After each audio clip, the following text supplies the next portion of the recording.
Indonesia saat ini kena yang dinamakan middle income trap country, yaitu istilah di mana kelas menengah tidak bisa naik ke kelas atas. Jadi negara Indonesia yang berada di kelas menengah ini tidak bisa naik. Sekali lagi harus digarisbawahi, tidak bisa naik di kelas atas atau tidak boleh. Negara yang terjebak di dalam middle income trap adalah negara yang GDP per kapitanya adalah antara $3.500 sampai $5.000 per kapitanya seperti Indonesia. Banyak negara yang terjebak di kelas menengah itu selama puluhan tahun. Misalnya Brazil itu lebih dari 30 tahun baru keluar dari istilah negara dengan middle class income-nya. Argentina juga sama, puluhan tahun juga baru bisa keluar. Ini yang terkadang membuat kita berpikir, seandainya saja ya kita ini adalah kepala negara Amerika atau kepala negara Cina, di mana keduanya saat ini memainkan perdagangan internasional lebih dari 30%, lebih dari 70%. Maka negara pasar harus dibuat GDP-nya tidak di bawah dan tidak di atas, di trap. Mengapa? Karena kalau negara-negara pasar tadi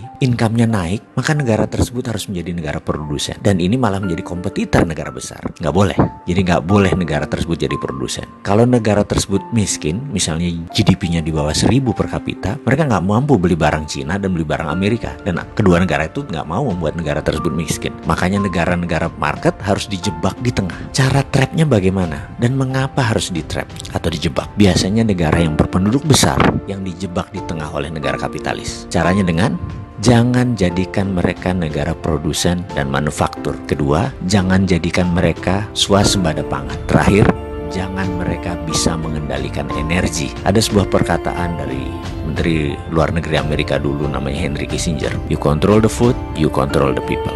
You control energy, you control the country. Kalau mau mengendalikan rakyat, kendalikan pangan mereka. Kalau mau mengendalikan sebuah negara, kendalikan energi mereka, minyak bumi mereka. Kita kasih contoh sederhana negara Venezuela yang baru-baru ini. Negara ini menghasilkan minyak lebih besar dari Indonesia. Suatu saat Venezuela melawan dalam tanda petik Amerika dengan menjual minyak mentahnya ke Cina. Amerika marah dan Amerika membuat Venezuela menjadi failed state atau negara gagal dengan financial warfare yang dilakukan oleh economic hitman-nya, pasukannya CIA-nya Amerika. Dan kita semua tahu negara tersebut dalam setahun terjadi hyperinflation. Mata uang Venezuela nilainya jatuh 1.000.000% sampai harus menerbitkan cryptocurrency sebagai ganti mata uang negara mereka. Sebagai catatan, Amerika sangat memperhatikan homeland security-nya. Jadi mulai dari ujung benua Amerika Utara sampai ujung selatan Chile, Argentina harus di bawah kendali Amerika. Jadi ya hal-hal negara seperti Venezuela ini disikat pasti. Oke, kita kembali ke topik. Bagaimana supaya kita keluar dari jebakan middle income country tadi? Kalau saya boleh memberikan saran, bagaimana kalau kita pakai apa yang Taiwan pakai, apa yang Cina pakai, apa yang Singapura pakai, apa yang Jepang pakai